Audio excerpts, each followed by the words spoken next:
Dans notre pays, les fascistes peuvent espérer obtenir ce qu'ils n'ont pas obtenu dans d'autres pays. Des combinaisons peuvent se produire entre la droite et ces fascistes-là, les uns s'exagérant, les autres faisant semblant de se modérer.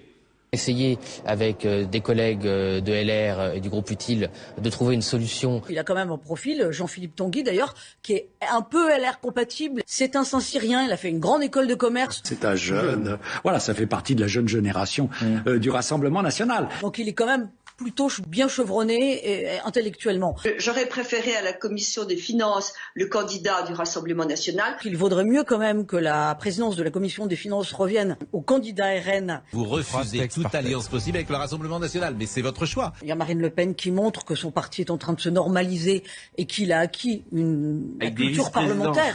Un parti qui a envie d'ailleurs de respectabilité, celui de Marine Le Pen, qui a envie de pouvoir gouverner, qui n'en peut plus d'avoir été fustigé pendant des années. La culpabilité par rapport à ce que l'on perçoit comme étant le fascisme, ça fonctionne encore tout de même très bien. Quand vous interrogez des patrons, entre deux mots, il faut choisir le moindre pour nos entreprises. L'antifascisme mobilise plus que l'anti-extrémisme de gauche. Je ne comprends pas non plus qu'à l'Assemblée nationale, quelles que soient les positions de chacun, il n'y ait pas eu quand même une unanimité sur ce thème. C'est une première dans notre histoire politique. 2 députés d'extrême droite ont été élus vice-présidents de l'Assemblée nationale. Alors, ça va être difficile après de dire qu'ils ne sont pas dans le jeu républicain. Nous sommes un parti républicain. Mais enfin, ce n'est pas la première fois qu'on aura vu ça dans l'histoire.